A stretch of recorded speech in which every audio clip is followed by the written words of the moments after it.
evening, ladies and gentlemen. The University of Science and Technology wants to thank you for being here tonight. Today, we are very pleased to have with us María Sibaja, and we welcome her to our conference, Teaching Mindfulness. Anna studied Buddhism and meditation at Kopan monastery in Nepal. She also got certified as a teacher of movement and mindfulness at the Institute Move With Me in New York. Anna has also delivered talks and done workshops on mindfulness for teachers of young learners. She also designed a manual on mindfulness and auto-regulation exercises for parents and preschool teachers. And tonight, Anna will be sharing with us her expert opinion on the impact that mindfulness has on students' academic performance and behavior. She will also share with us lots of practical ideas that we will be able to put into practice once we are back in the classroom. With all that, I ask that you give your full attention to Anna and join me in welcoming her to the stage. Anna?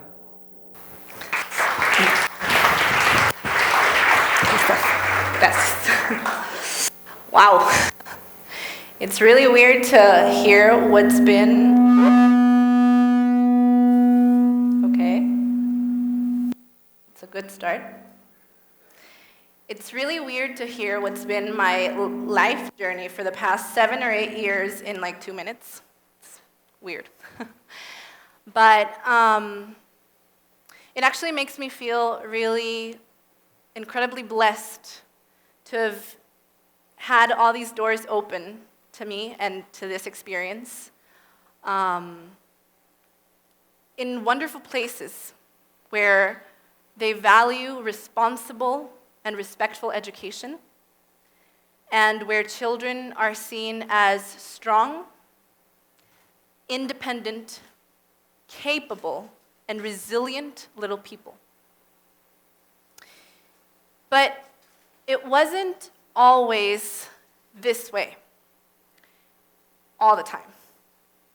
Picture this, it's 12 p.m., and I'm in my classroom, in the middle of it, sweating.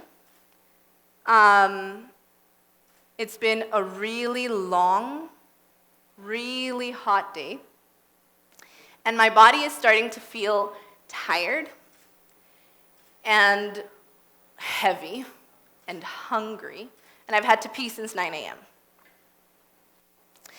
And there's 12 two-year-olds running around, tired, screaming, visibly irritated, and crashing against every wall. And I look at my co-teacher, and she's in the same state I am, only she's worse than me because she's trying to convince a 2-year-old that his diaper definitely needs to be changed. Yeah, that's hard. So on the other side of the classroom, I noticed that there's an argument starting to brew over this toy car. And I look towards that, and I freeze. I stop breathing because I see these 2 kids about to hit each other, and I'm really, really, really nervous that they're going to hurt each other under my care.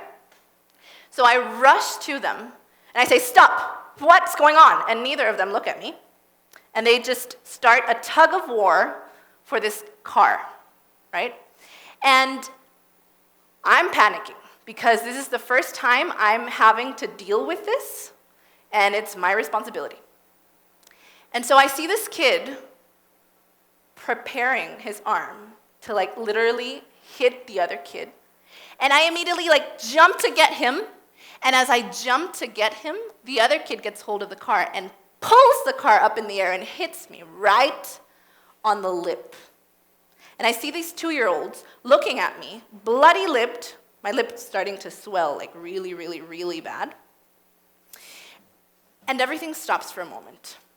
And then I feel something really hot and really bothersome in my stomach starting to creep up, and I'm feeling this, and I'm feeling this, and I'm feeling this, and I say, "Give me the car!" And then I stop. And my heart sinks, and my stomach clenches because these 2 2-year-olds are looking at me with fear in their eyes. And that day I cried the whole way to my house in my car. And that was the day that I decided that I needed to find something to help me never have another child look at me like that again. How many of you have felt like there are days where you are so far away from the person that you want to be?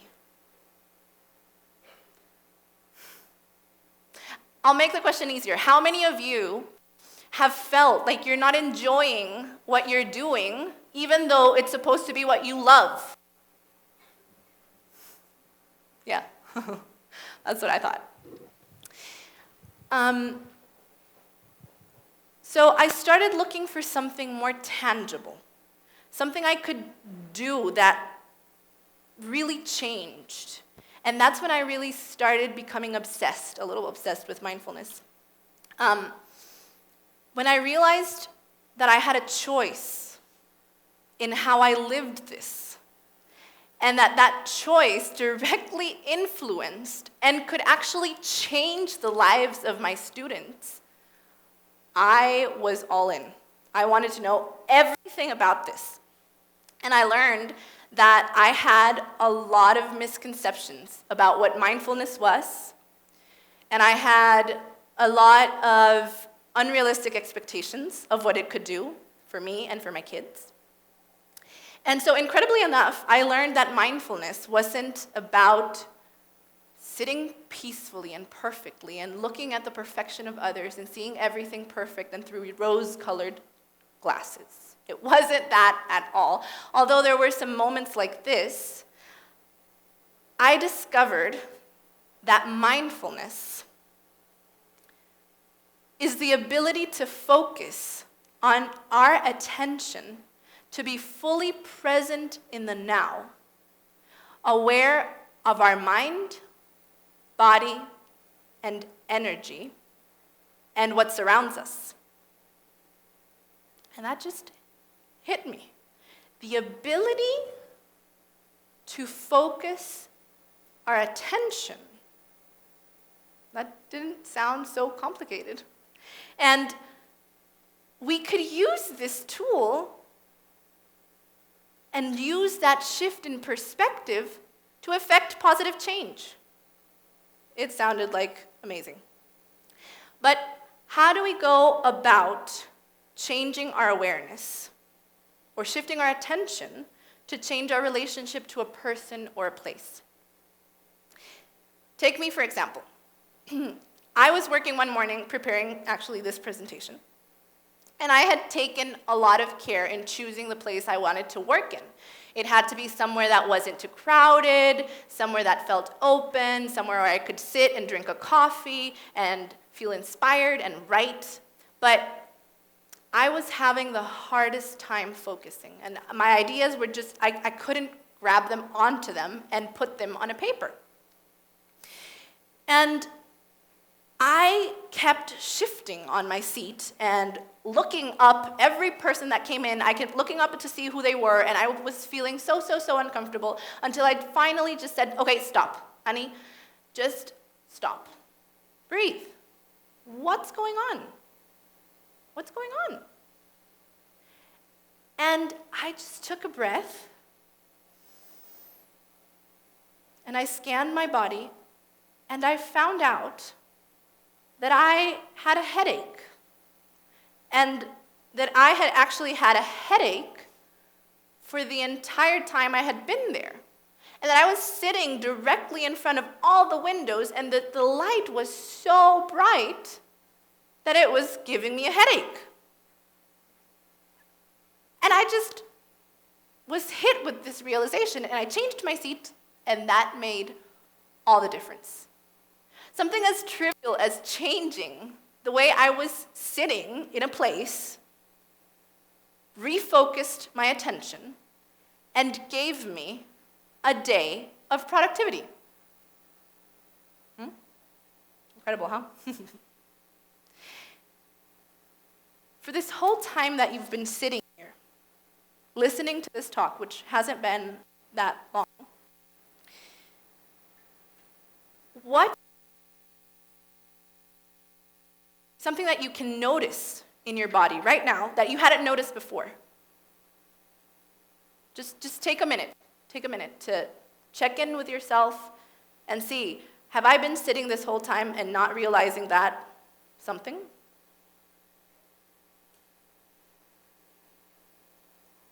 I realized that I've been standing like this the whole time, and I needed to do this. So do you need to do something with that right now? Feel free to do it for yourselves, okay? For my 2-year-old friend Ezra, and I consider him my friend, that shift in awareness came at a critical point in his potty training process. So Ezra had been doing really, really well at home. And so he started coming to school without his diapers. But we had a problem. Because, see, Ezra didn't like going to our bathroom at all. At all. In fact, he would say, "Oh no, I'll hold it till I get home so I can go to my bathroom." Oh my goodness. This kid would stand in that bathroom and his body would tense up and he would become really silent. And that was a bad sign for him when he didn't talk. So I decided to try something different with him. And I had him stand in front of this bathroom. And I crouched down and I put my arms around him. And as soon as he leaned into me, and I felt his body loosen up, that's when I knew that he had opened up the space for me to say something. And so I asked him, "Ezzy, let's look at this bathroom."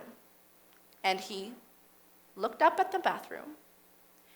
And I told him, "Can you find something that you like?" And this is the moment that everything changed. He perked up, and he gasped as he ran away from my arms, taking my breath with him, and I'm left there, like, trying to come back to myself. And I walk in, and I see this beaming child smiling at a happy face on the flush button of the toilet that he hadn't seen before. For nothing, for something that he hadn't seen before. Changing the way he was relating to that place and taking the time to find something that he actually liked made Ezra want to go potty every 15 minutes just so he could flush that button. And I want to point out something important about what mindfulness is and is not here. Because mindfulness doesn't directly speak to how we should relate to a circumstance or a person. But just by changing our state of being, just by being mindful, our perspective is shifted and transformed, and that is where we can make a choice to effect positive change. So did you get that? Mindfulness is not how do I relate? In what way do I relate? No, it's about shifting the relationship so that the opportunities open up to you. Okay? And now I want to ask you something. If we think about that, then what happy faces are we not seeing yet in our lives?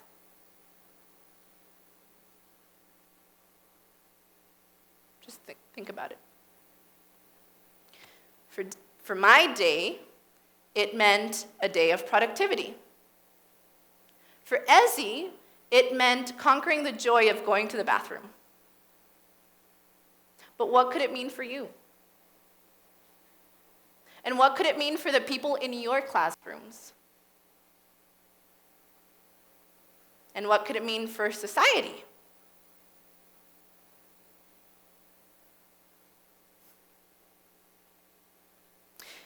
So now we get to that question, that important question. Why is mindfulness important in education? We can find many studies that list all the benefits that mindfulness brings, We can see that it increases focus. We can see that there are longer attention spans. We can see that there's more alertness in our children. We can see that there's a connection to themselves and the management of their emotions. We can see that there's a connection to others in an increased empathy and compassion. We can see that there's joy and willingness to learn and to play. We can see that there are reduced feelings of stress and depression. We can see that there's an increased confidence and comfort in that child.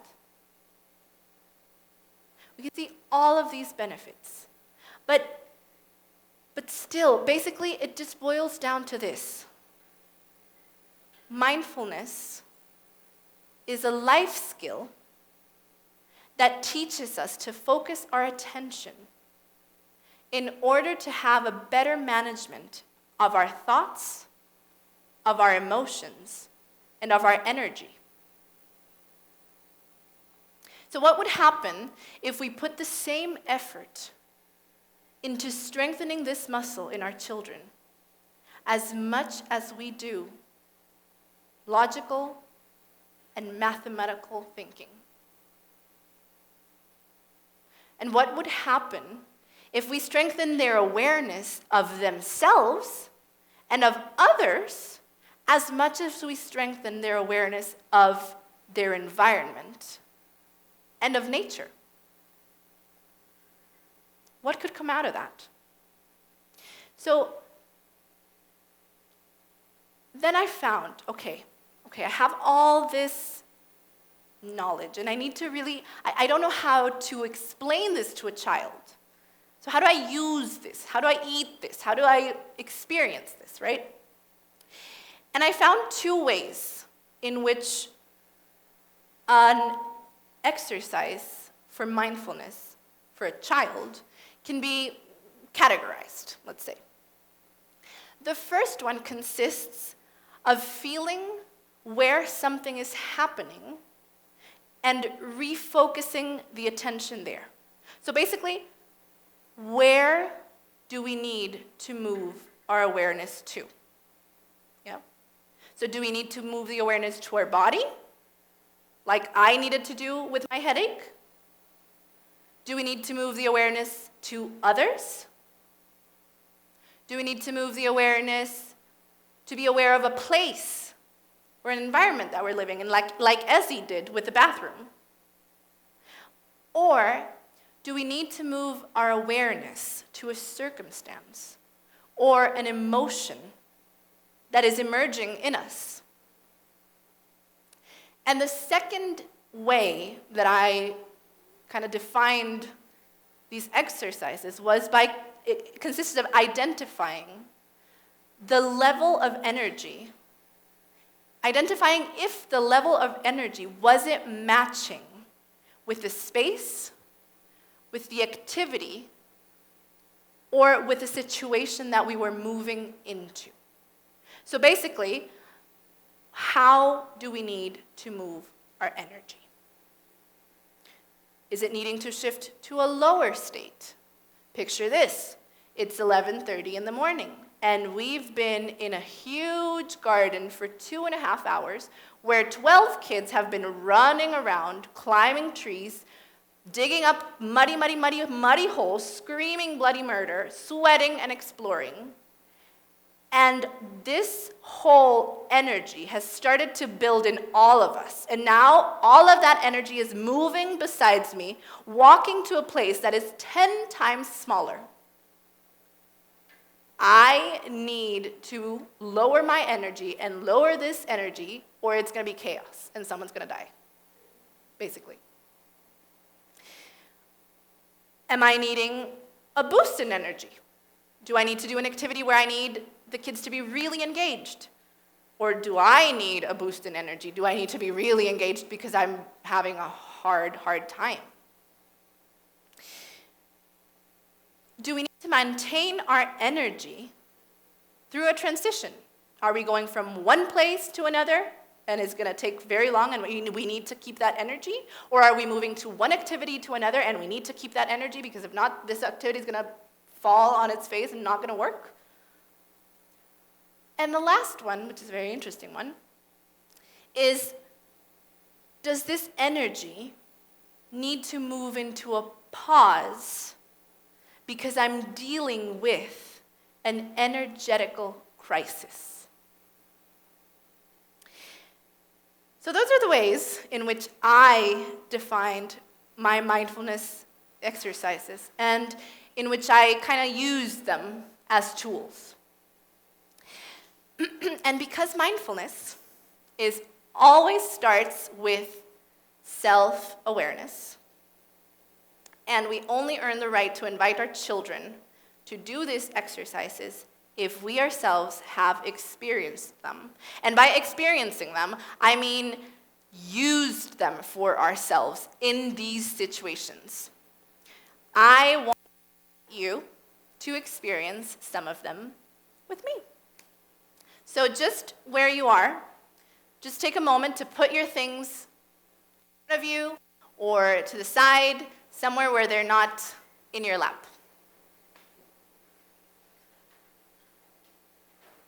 And make sure that both of your feet are planted on the ground.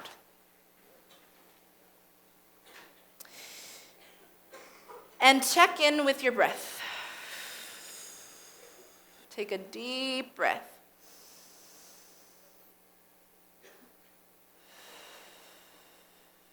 Okay.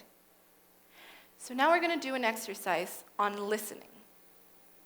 Okay? And you're going to tell me at the end of this exercise what type of exercise, what type of energy moving am I doing? Or did it happen to you? What happened with your energy? Okay? So we're there and we're breathing. And now we're going to focus on the sound that our breath, in-breath and out-breath make. Okay? If you can, close your eyes, great. If you don't feel comfortable, don't ever do anything that you're not comfortable with because it's not going to work. So I'm going to close my eyes. So we're breathing and we're focusing on the sound that our breath makes.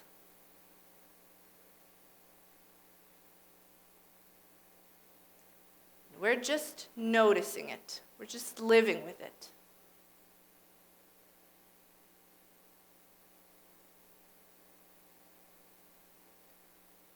And now I want to shift that focus to the sound next to you, the sound closest to you. Just focus on that sound.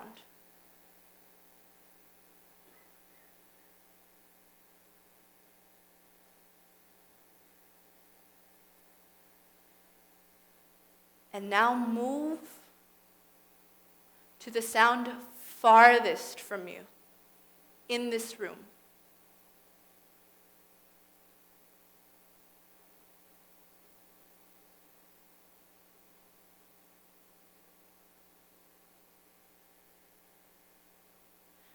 And now try and see if you can hear something outside of these doors, outside of this auditorium. Can you hear anything? Can you get to the street?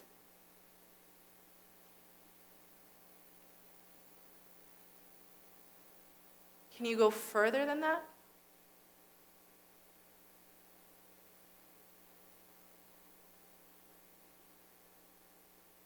And now I want you to come back to just outside the auditorium. Find that sound again. And if you didn't find one now.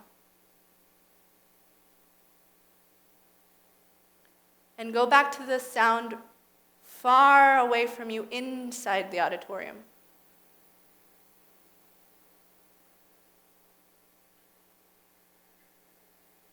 And now go back to the sound next to you.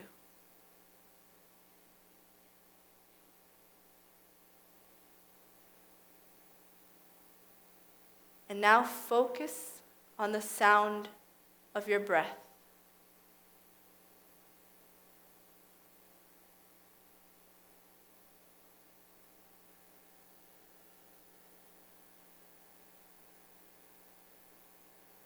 And when you're ready, open your eyes.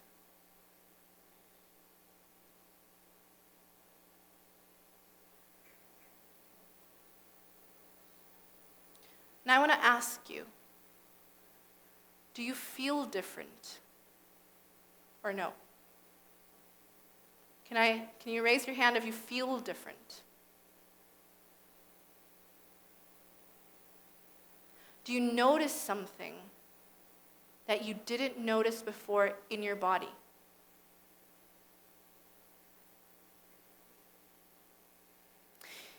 So I want to hear some of you guys. What did you notice, and what type of exercise is this for you? Does someone care to speak? Hi. Can you give me your name first, too?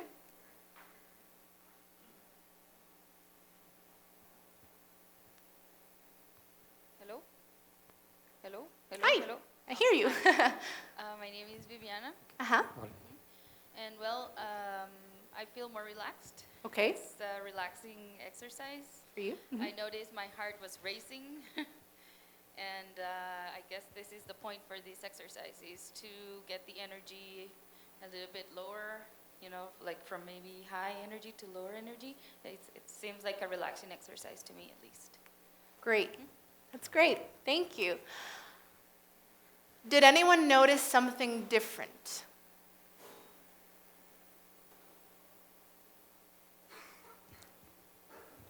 Oh, Hi, hi. Can you give me your name? my name is Jimena. Jimena, hi. I think that besides everything that Viviana said, I felt it too, but also the capacity of hearing more than what am I used to. Like, I'm used to hearing my surroundings, and then I kind of heard myself. That's beautiful. And it's kind of weird. But it was different from everything. So you heard yourself. That's wonderful. That's beautiful. Thank you. And you? My name is Fernanda. Hi, Fernanda. I've done a bit of these exercises before. Mhm. So for me, it wasn't like being calm. It was like more like shifting energy from like what we are listening here to what we are listening. Okay. I managed to listen to cars, Ha. and also they have taught me that sometimes when you start to listen to your breath, sometimes it's a difficult breath, sometimes it's a calm breath. Right now it was a calm breath, and it's good to always do a little bit of these exercises to know how your state of mind is in the moment. Great. Thank you. Thank you. Wow. So for you guys, it was a relaxing exercise, and for you, it was like a transition exercise. That's really, really incredible. And I love that you said, "I listened to myself." That phrase was very beautiful. So thank you for sharing. I think you can notice now, what I'm trying to say is one exercise. There's a way of treating these exercises. There's a way of treating them as, we go through the motions and we do step by step by step, and we elicit a response. Or we open up to whatever comes, because it's going to be different for every single one of us. And so what might work for me might not work for Bianna. And so it's just about keeping that space open for and allowing whatever has to happen in you to happen. Before I go on, I want to touch on something really important, and that is breath. And breath, more specifically, used as a tool in mindfulness. Okay? And I'm going to say this, and it's going to maybe sound revolutionary, but breath is the fastest connector between you, your body, your emotions, your mind, and your energy. So breath is the fastest way to connect to yourself, to others, and to your environment. So it's really important never to forget breath when you're doing these exercises, even on the ones that don't really, are not very obvious where you use breath, okay? A lot of these exercises are actually called after the breath of something. We have the breath of the fish and the breath of the tiger and the breath of, whatever. I think it's really important for you guys never to forget that the breath is the connector. It's the tool that can help you fastest, that can help you shift gears like that. And also there's two ways of using breath as a facilitator. You can say it verbally, breathe, and you can show it. See, we learn, I think you guys know this better than I do, but we learn in two ways. We learn through verbal communication and we learn through physical communication. But why is that? Why is that? Because when someone stands in front of me and shows me how to do something, the process and the images are ingrained in my mind. No matter how far in my unconscious mind, they're there. And so when I try to do that, I already have an image, a visual, where I can go and see, okay, she stood like this, and she breathed like this instead of like this. It gives you a hook into how to do it. So I also always say, as a facilitator of these exercises, do them. Do them with them. Because it's not the same when you tell someone to do something and when you do it with them. So I want to tell you guys about a conversation that I actually had with one of my students, one of my 2-year-old students, Nano. And Nano is a student that has a hard time when he feels like his personal space is being invaded. He loses it. And he has a really hard time holding on to himself. And so I was having a conversation with him about this, and I asked him, what would help you, or what helps you get back to yourself? And this 2-year-old looked at me straight in my eyes and said, breathing. And I died right there. And I said, I promise you that whenever I see that you're having a hard time, I will remind you to breathe. And it worked. Every single time after that.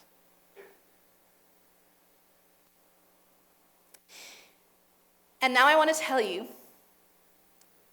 a story of how one exercise, which I haven't really baptized, but about how one exercise came to be, the birth of this exercise. And I call it, with my friend, 2-year-old friend, Millie, I call it blowing on our foreheads. And it came about because there was this one day where Millie was super tired. She was tired, she was irritable, nothing was working, no exercise would calm her. She just was feeling very angsty, and she needed something. And so she was sitting on this little mat that we have. And so I sat next to her, and we were just talking, And I started to ask her. I was like, how can I get her to breathe and connect to her breath, and what exercise can I do? But nothing has helped. So I blew on her forehead. And then I asked her to blow on mine. And then I blew on hers, and then she blew on mine, and then I blew on hers, and then she blew on mine, and then I blew on hers, and she fell asleep. And it was just wonderful. Breath, the amazing power of breath can calm a child. It's crazy. And now I want to do one of those exercises called after a breath of something. And this is called, well, I like to call it the fly breath, but my students like the bumblebee breath. So whichever you like. So we're going to, again, reshift. Let's put our 2 feet on the ground, and let's focus on our breath. And we're going to hum, okay? We're going to hum, and then we're going to touch some parts of our body, and then we're going to see where we feel that hum, okay? So, again, connect, and we're going to breathe in and put our hands in our stomachs, okay? And we're going to hum.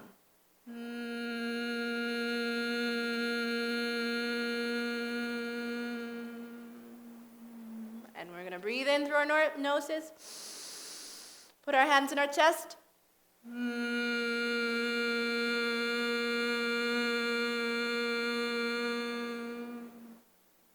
Breathe in through our noses. Put our hands in our throat.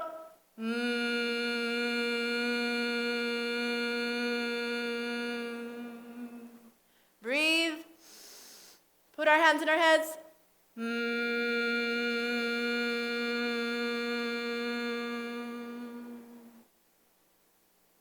Now we're going to let that go. And we're going to breathe.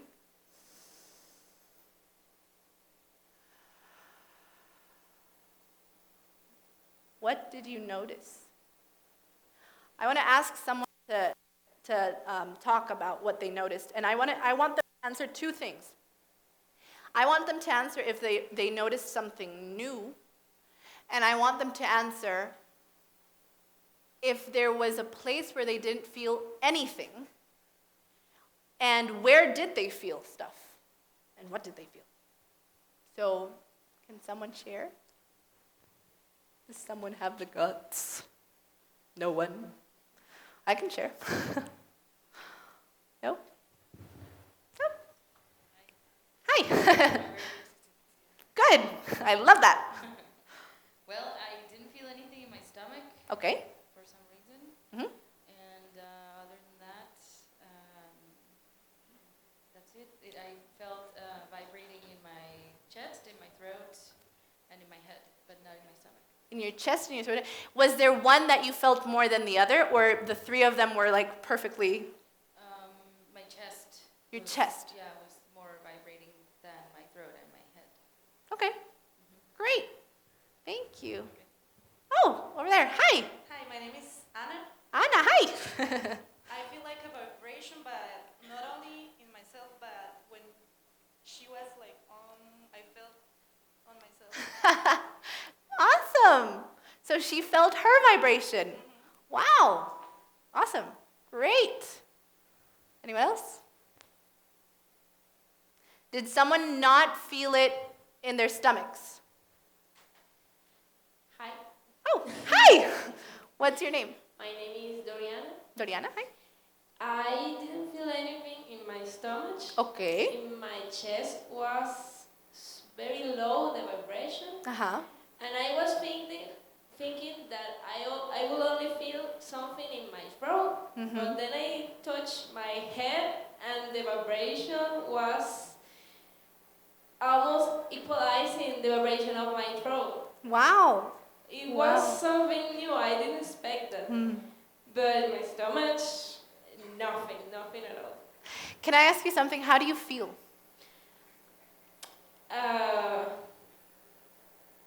I don't know how to say it. I feel like curious Huh. of the sensation because how I said before, I didn't expect to feel something Yeah. only in my throat. But Yeah. then my head was like, I didn't expect that. It was amazing. Great, thank you. Woo! Yay! Okay. This is going pretty well. I feel excited. And now I feel more excited to present this next exercise because it's the exercise that I have used most in my classroom. And I'm going to give you a little bit of background on this one. This exercise is so what we're going to do is we're going to breathe in colors and we're going to send colors. And why is it so funny that I say that? Because every time I say that to an adult, the first thing they say is, how the hell do you breathe in a color? And the first thing a kid says is, I want red. So, yeah, let's be like kids. Okay, and now I want to share something really, really, really, really touching to me with this exercise. And I think I have a special place in my heart for this exercise because of this story. I have a student, a 2-year-old friend, again, who has a really hard time when his dad leaves the country for work. And so he really misses him. And so we use this exercise to create something in that kid's heart and mind, and it's connection between a person that is not there and themselves. And sending nice thoughts, which is really sweet if you think, it's really nice to do to someone that you're missing. So there was this one particular day where my 2-year-old friend Jose was having a really hard time because his dad was away. And he was really missing him. And I was comforting him. You know, I was crouched down and he was in my arms and he was crying. And Matias, this other 2-year-old, comes running from the other side of the classroom. And he wipes Jose's tears away. And he says, Jose, do you want to send colors to your dad? I'll send colors with you. I'm going to cry now. And they proceed to send colors to his dad. And then grab hands and go play for the rest of the day. And so this is what is the magic of this is. You know, what did it bring out in Jose? It brought him the connection to this person that he was really missing. And all the beautiful things he could send, he was giving it away to him. And then in Mati, it brought the empathy of saying, I want to do this with you because you're sad and I want to change the way you're being in this space. And also the awareness of, this is a crisis moment. I need to create this space for Jose to change and to shift his focus so that his energy can move into a different place. And so I think that's why I love this exercise. So now we're going to send some colors. So, again, feet planted. I want you to think of someone who you're missing and who you love. Okay? And I want you to choose a color. I want you to choose any color, the color that you want to send them. And I want you to take a deep breath and feel like you're grabbing that color and pushing that color into you. And I want that color to churn inside of you. And I want you to fill that color with all of the beautiful things you want to send to that person. All those beautiful things turn that color. And I want you now to breathe it out and send it to them. And if they're really far away, you need to blow harder because it can't get to them. Ready?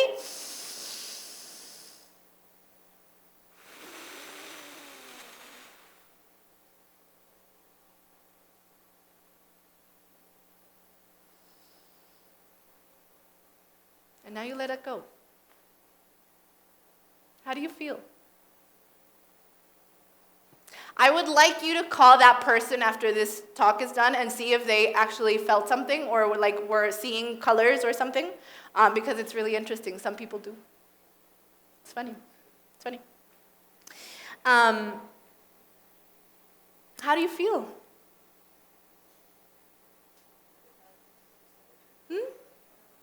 Nostalgic. But do you feel like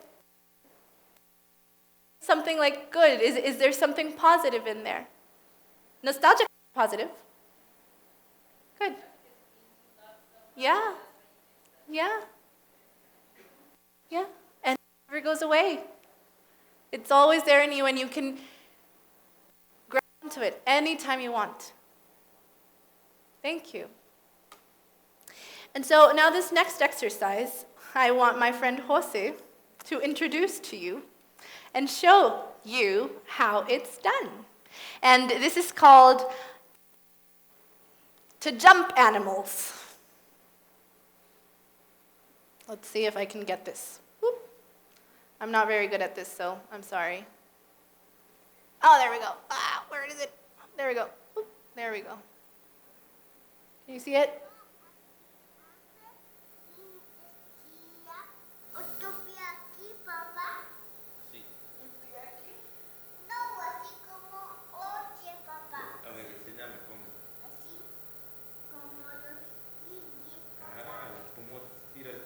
He's a tiger.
And that was Jose.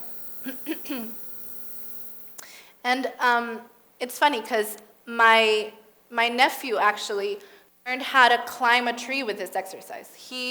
There was this tree that he wanted to climb because his best friend could climb it and he couldn't, but he didn't understand that his best friend was really, really much taller than him. And there was this branch where he couldn't reach. And so I was there with them, and I don't know, out of somewhere I said, just reach like the tiger.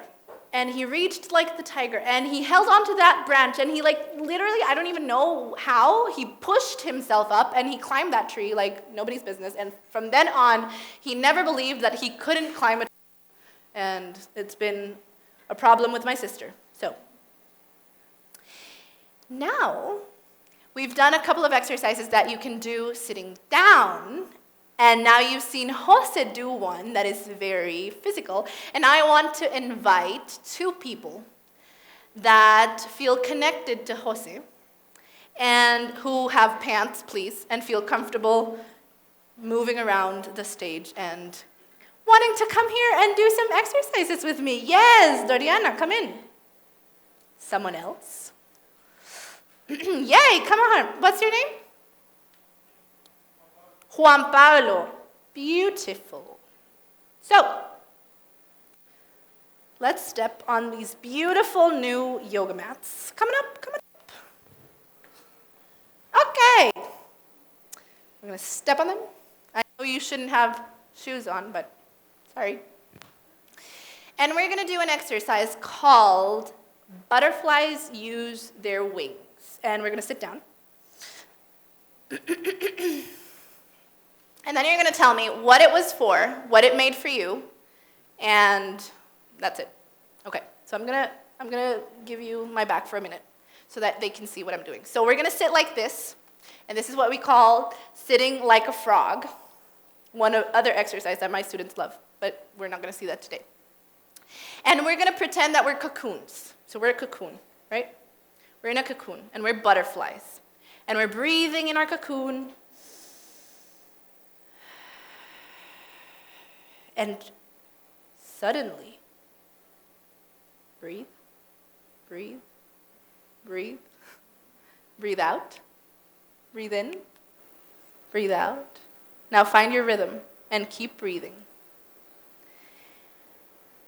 And suddenly we start emerging out of that cocoon. But there's something new. Look, guys. I have a beautiful wing. And it's growing.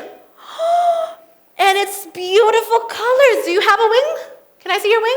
How does it grow? Whoa, wow. Can I see your wing? Whoa. And then I don't only have one wing. I not only have one wing. I have another one. Look at this one. It's so beautiful. Wow, and I have 2 wings. You have 2 wings too. Oh my God. Okay, oh my goodness, you have 2 wings too. We all have wings. And now, these butterflies want to learn the power of these wings. So we're gonna fly. We're gonna attempt to fly. And we're gonna connect to our breathing. Ooh, they're powerful. And we want to go faster. And we're flying, and we see a flower. And we fly to that flower. But we don't want to hurt it. So we want to slow down and come down. And we step on that flower as softly as we can. And our wings come down. And we're butterflies that can fly. Wow! How do you feel?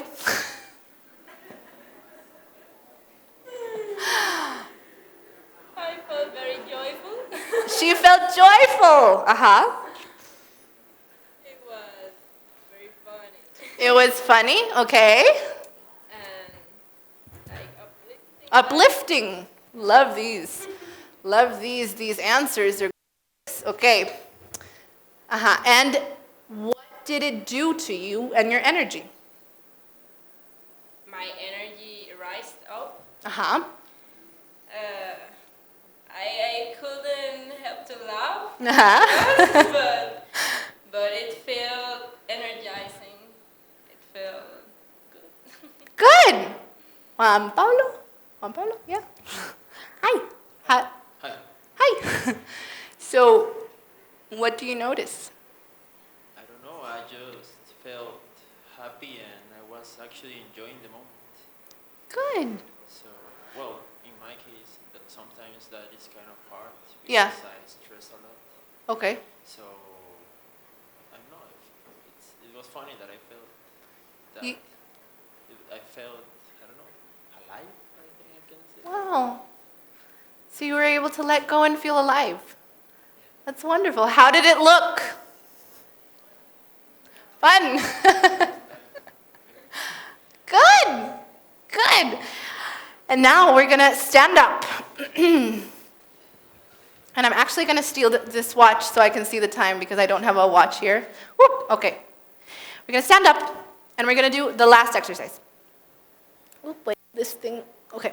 We're going to do the last exercise. And the last exercise is called the mountain. And I'm actually going to move this way because you're going to move into my mat.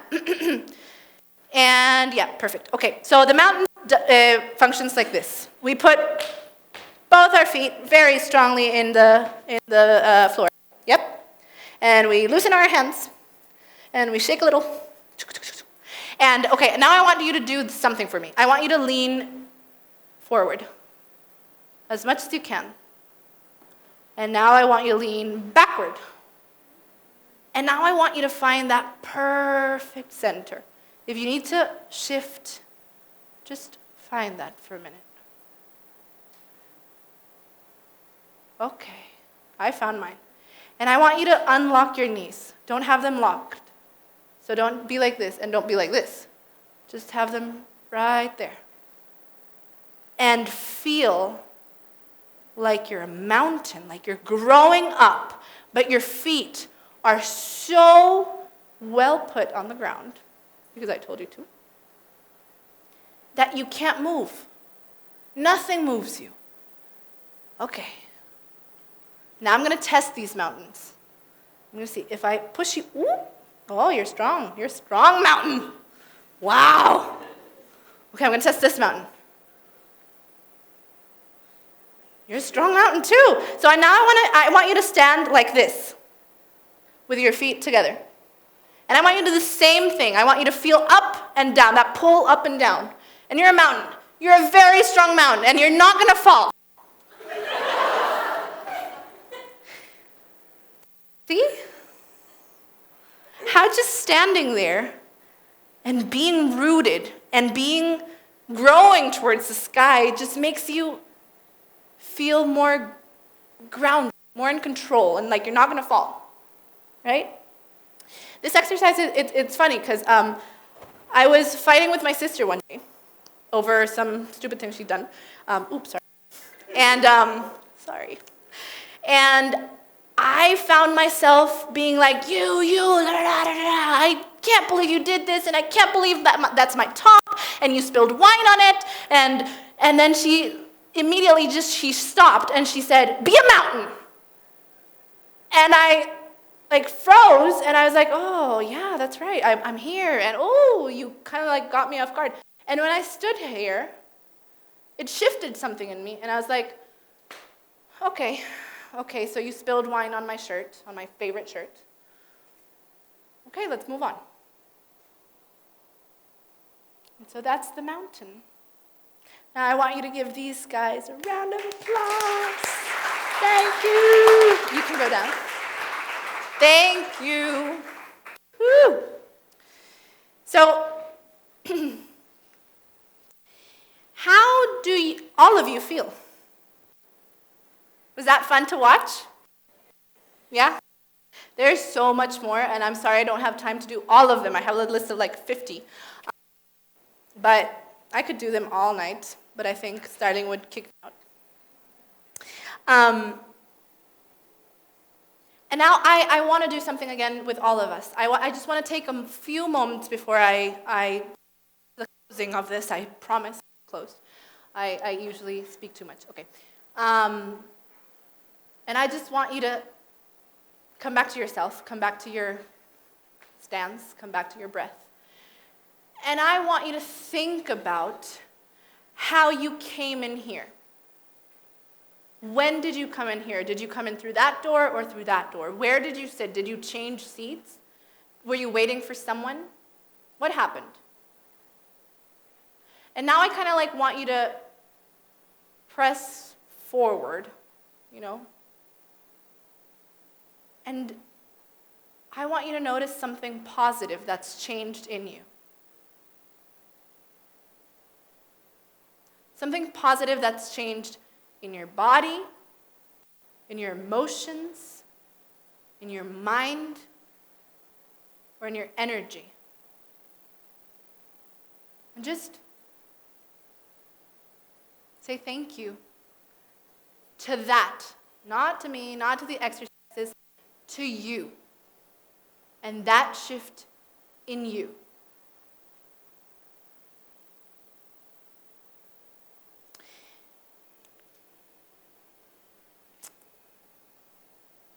Seeing that changed in my kids was the most wonderful thing I've ever seen. And here's what Dasha's mom saw in her. Upon receiving mindfulness as part of her school activities, my 2-year-old daughter has embraced it as second nature. When we go on walks, she asks me to listen to the birds. She often closes her eyes to feel the wind or sun on her skin. That was Natasha's change. a 2-year-old. A 2-year-old. Here's what Nanos saw in him. My son is sometimes explosive and has a hard time self-regulating. It's easy to see him cry and become aggressive when things don't go his way or someone does something that he doesn't like. With a lot of patience and perseverance, both at his kindergarten and at home, we've taught him to breathe and become aware, to use mindfulness. There is a before and after in his way of reacting to adverse situations. When fighting with his classmates, cousins, Fernando has learned to stop himself as soon as something bothers him. Breathe, think, and process to be able to express what it is he doesn't like to be in conflict with. Mindfulness is a great tool that can not only benefit children, but parents and teachers. It teaches us to stop in the moment we are in crisis, self-analyze what is happening, and from there, make a decision whether to get upset or find a calm solution to face what is bothering us. That's what Nano's mother. And I'd like to invite up and give my absolute gratitude to 2 people that came today and are gifting me with their precious time to come and share with you their. The first is Carolina Villa, my co-teacher and wonderful partner in this experience. And the second one is who is the father of a now 3-year-old that I consider my friend. And so I want you to warmly welcome them to give us a few words.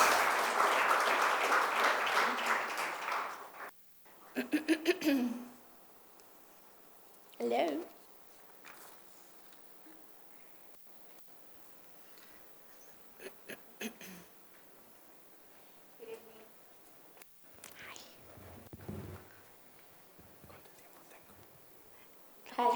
Good evening. Well, it was a privilege for me to have worked with an expert in mindfulness. And from an academic perspective, as I hadn't been exposed to this particular discipline and its theoretical principles, and from a personal perspective, because I was not aware it could become life philosophy. There was a before and after mindfulness in our kids and their families.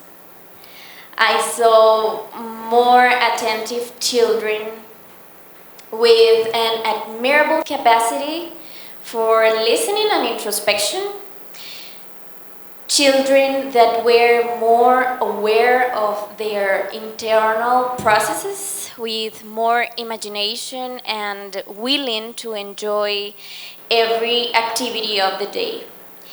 Fuller families, more convinced that there are many languages in which they can communicate with, understand and respect their children. In our classroom, mindfulness favored found encounters like transforming ourselves into different animals, as you did, or our energetic good morning hugs. It became essential in important agreements and decision-making processes for our kids, and gave room to take in the necessary pauses needed to breathe and control unbalanced emotional states. For me as a teacher, it allowed me to understand a child from a more compassionate place, always respectful of their processes and more attentive to nonverbal language. And I marvel at the capacity they have to focus on the here and now at the only 2 years of age. Mindfulness not only passed through our classroom, I also went through it, And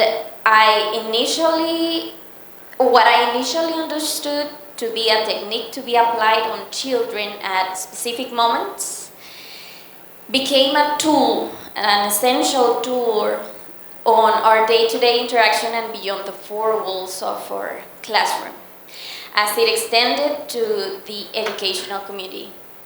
My background is in psychology, so I understand human beings need to learn and recognize one's thoughts, processes, emotions, and actions. But mindfulness is a practice that helps me have a friendlier encounter with myself. Thank you. That was a thank you for Ana María. Each child is unique, and given that, we are tasked with the great responsibility of teaching them something that goes beyond academic content. We need different tools in education that allowed us to interact with our students in a different way. Let's guide them in getting to know, understand, and respect themselves. Let's help them on a daily basis build a healthy mind, and in this way promote healthier social bonds and more sensitive and empathic human beings. Thank you.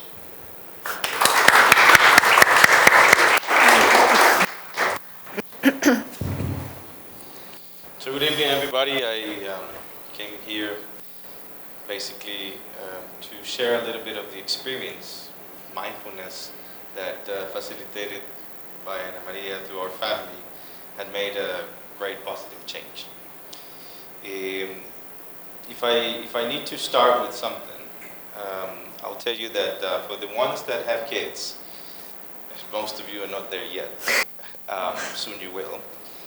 You will be concerned about many things, but especially first, what things can you help them to learn that will make them better persons, right?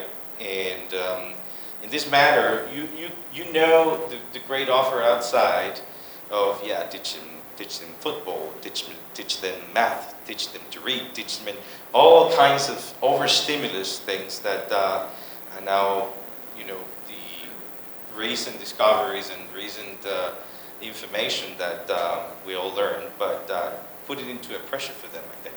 So we are always concerned how we can, teach our kids something that will make them really better persons. And if you read about, statistics, you know that these generations are the most medicated generations in history.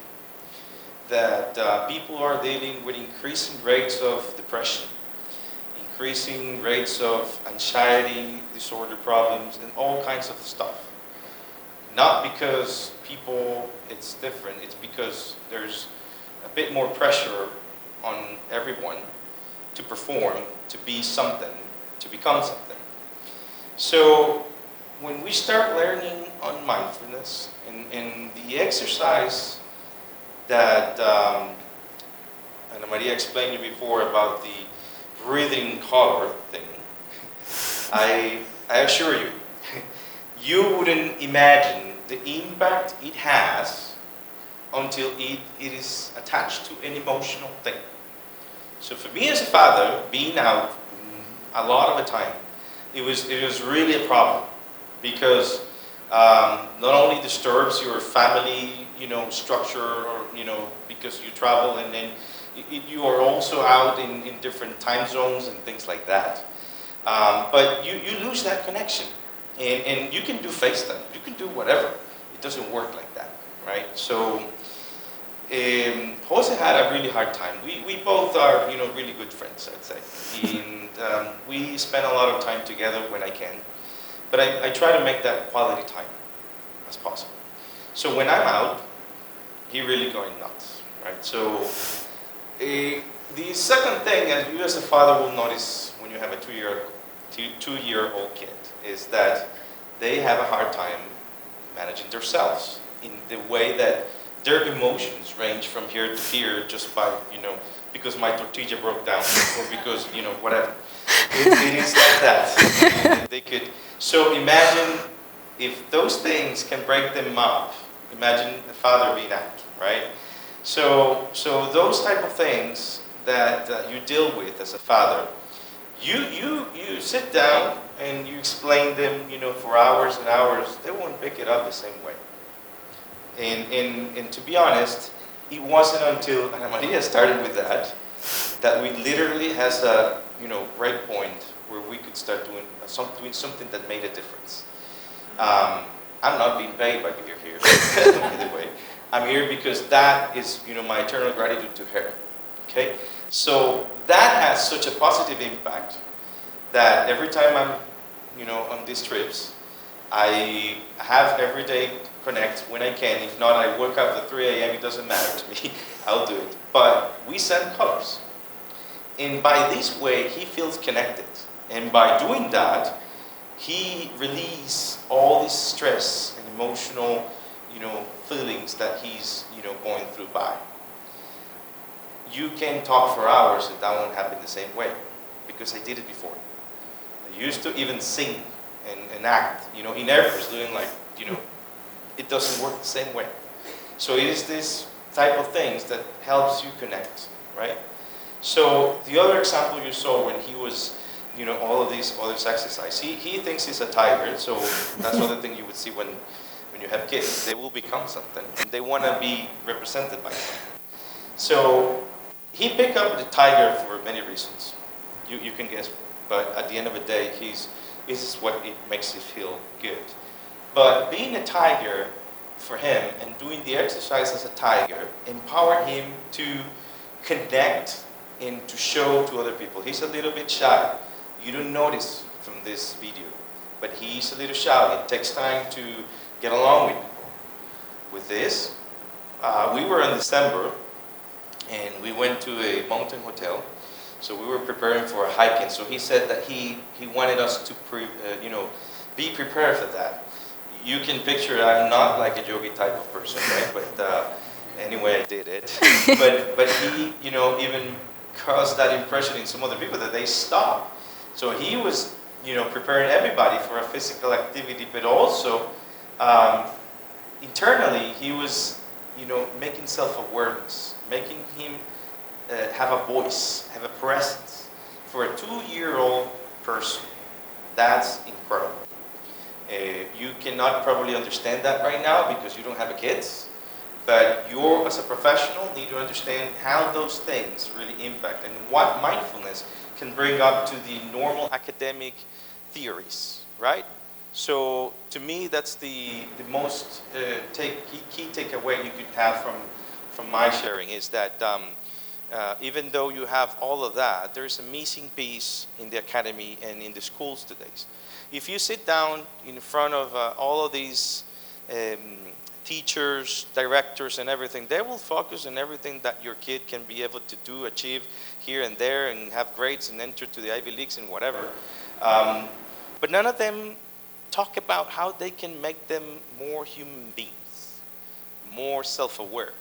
So I think that missing piece is really on the spot with this presentation. So I just wanted to share with you and express my gratitude in public to Ana Maria. And that has made a tremendous impact to our family, and I will be always thankful for that. So thanks, and thanks everyone. Thank you.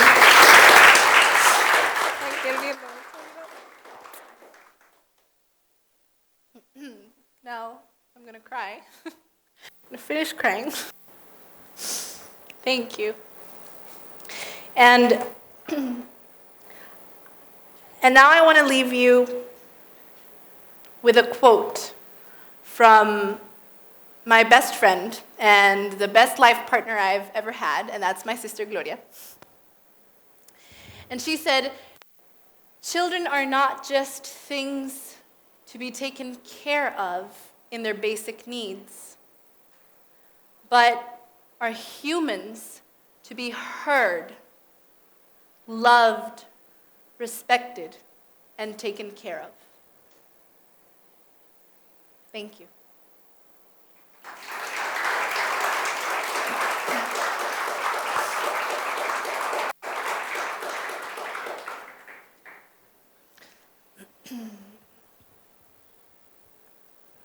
Anna, would you like to take a seat? Yeah, of course.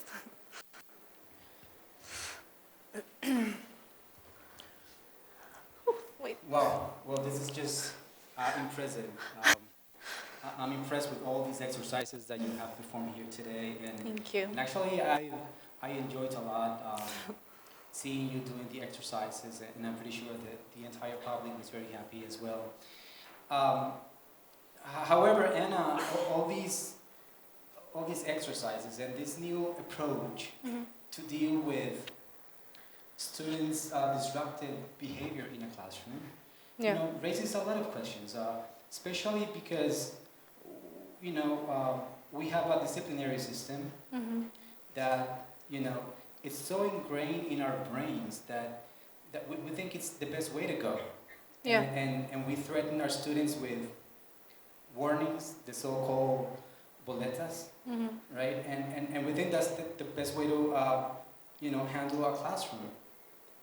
How to move from one system that punishes students to a system that actually supports students' well-being and their social and emotional competence? How to go about that? So how do we move from one system that punishes them and gives them warnings to a system where they feel empowered in their responses, basically? I think the first thing you do, as I said in the presentation, is you start with yourself. You start with the homes, you start with the teachers, and you create that impact in yourself so that you can be the example to lead. And then I think the other way of going about it is more information. Let's be curious about what this is doing to our children. And I think it's also about like talking about what we could do as a society if we've seen something that's helpful for a child.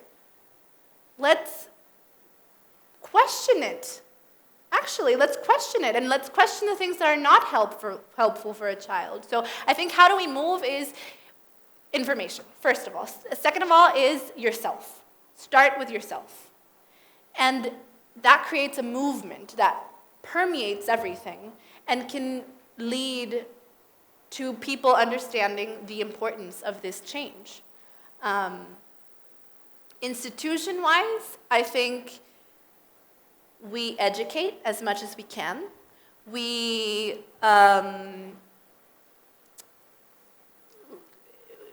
correct misconceptions, and we show results. And I think that can start a movement. Okay. This transition from a system to the other,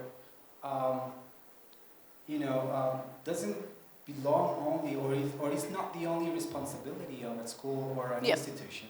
Yep. I'm pretty sure that a teacher has, a lot of responsibility, and he or she has to be open to that change. Yeah. So what does it take for an educator, to a teacher, to actually adopt a new perspective on classroom management? I think, again, it starts with making a change in your personal life. And then in your classroom, it starts with finding the tools that help you connect to that. And once you find the tools, like you bring in your mindful moments. So let's say I had a friend who started putting in her drinking moments. And those became moments in which she connected with her kids in a different way. And she started thinking like, wow, if I keep doing this during the day, then I'm going to have really meaningful connections.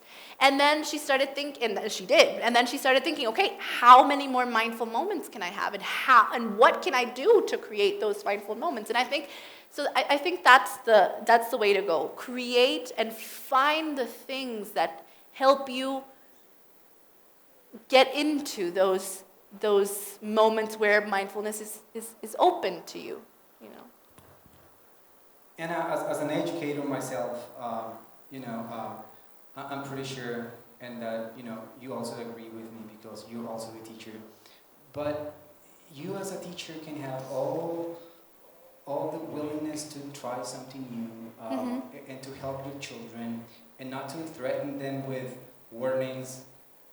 But the role of the family is also important. Yeah. And I can picture the family helping the teacher or the institution. Yeah. So how do you deal with a family that is not open, that is kind of reluctant to a mindfulness-based program? How do you deal with a family like that? How do you deal? Okay, I think in various ways. You can deal with in various ways. I can tell you from my experience, I had a very lucky experience in which I had families that were very open to what I was doing. Some more than others, definitely. I think the same thing. Educate, first of all, very respectfully. Not in a, this is the way that it should be done. No, but like showing them what this creates in their child. Showing them the results that you're seeing in your classroom. Talking about it. And finding those allies, those families that do believe in this. And getting them involved. And when they become involved, other parents listen and they're like, whoa, what's this? And so they're more prone to come and talk about it, I think. But also just be the example, in front of them. So that they can be like, oh, something's different here, There are definitely more questions that and more things that I would like to cover, but I'm pretty sure that there are many people there in the audience that would like to talk to you as well. However, there's this question that I would like to ask you, because I know that you have dedicated a lot of time to that. I know that you designed a manual, and I wonder if it is a manual only for teachers, or can anybody buy it? Is it good for everybody? Can you tell us a little bit about that manual? Yeah, so this started as a class project, and later evolved into me thinking this should exist in the actual world. So this manual is basically a step-by-step guide of some exercises and what happens, what we can use them for. We're still in the process of talking to the editors and editing some stuff out, because it was done conjunctively with the education place where I was working at. But it will be available really soon, hopefully. And yeah, it's just a manual with specific exercises and when to use them and different examples of how it has worked. And it's for anyone. For anyone. Great. Honestly, I can't wait to get one. For me. Thank you. If there's anyone in the public who would like to ask Anna something, if you have any comments about her presentation, please feel free to do so right now. I think there was a question over there and one over here.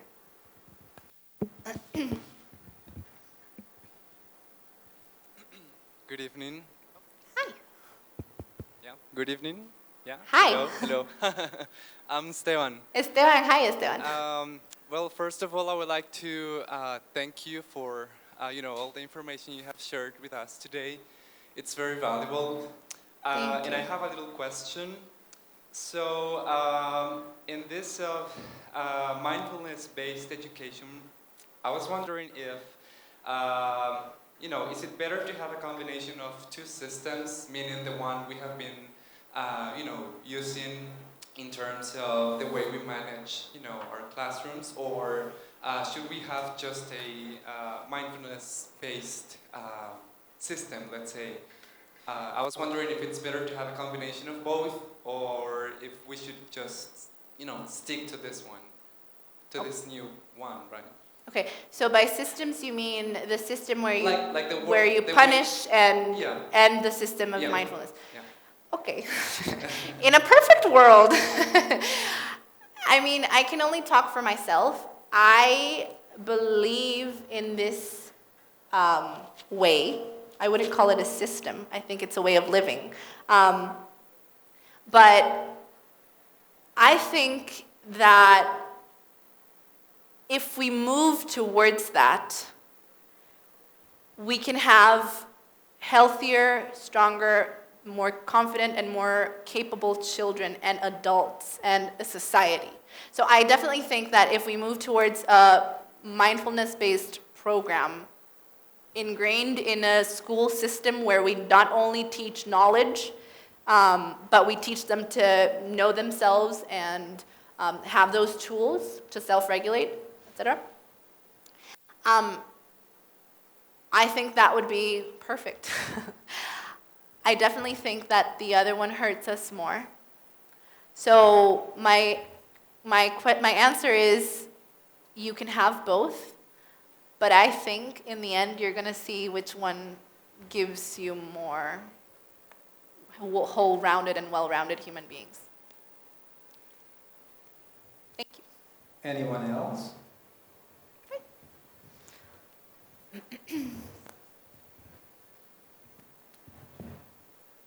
Hi again. Hi. Well, yeah, I wanted to congratulate you and thank you for Thank this you. talk. It was not at all what I was expecting, to be quite honest. As a parent, because I have a 3-year-old, I relate greatly to this, and I want to talk to you later. Of course. And then as a teacher to be, I want to know if I would really like to incorporate this in my teaching, at least me personally. Is there any way we can get more training on this? Like, is there a workshop or a place we can assist? Or Yes, definitely. In Costa Rica, the mindful movement is starting right now. Some schools are starting to have talks on it, but there is what's called a mindfulness center in Costa Rica, where you can actually get certified. I'm not sure if you can get certified as a teacher, but you can get mindfulness-based training for yourself. And I think that's where you start. Definitely, just researching and looking for those opportunities and calling me. No, but seriously, just research and find the places that call you and the people that you connect to and that speak your same language and that you feel like you understand, and I think that's where you start. Thank you. Hi. Hi. I have a question. I've seen that you have worked with little kids, right? Yes. So I was wondering if this mindfulness program could actually work on older students. Like, I was just wondering, if it could possibly, if I, as a teacher, I don't know, I'm teaching 3rd graders, and if I use this system or this type of teaching, does it work, or because they're older, is there like, is it a bit harder or something? Yeah. So it definitely works. You have to adjust a little bit. You're not going to talk to, 9-year-olds the way you talk to 3-year-olds. But again, it's all about finding that. Okay, here's the thing. When I learn an exercise, step by step, if I use it step by step, it's not going to have the same power as if it would if I adjust it to the person that I'm dealing with, to the situation that I'm dealing with, to myself in my day. I think there's definitely also like courses that you can take for 9-year-olds, 13-year-olds, 60-year-olds in mindfulness. You just have to look for them. But I think even to do the butterfly one with adults works. You just have to shift how you present it. Yeah. Someone else? I think over there. Oh.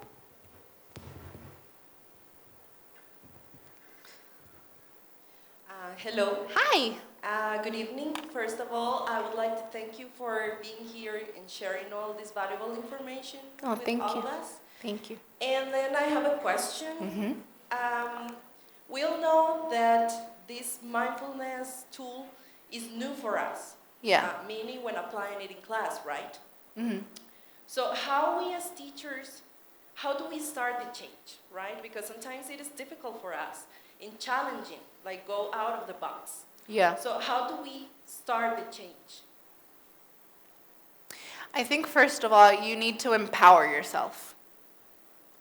Not only in your mindfulness practice of yourself, but in your classroom.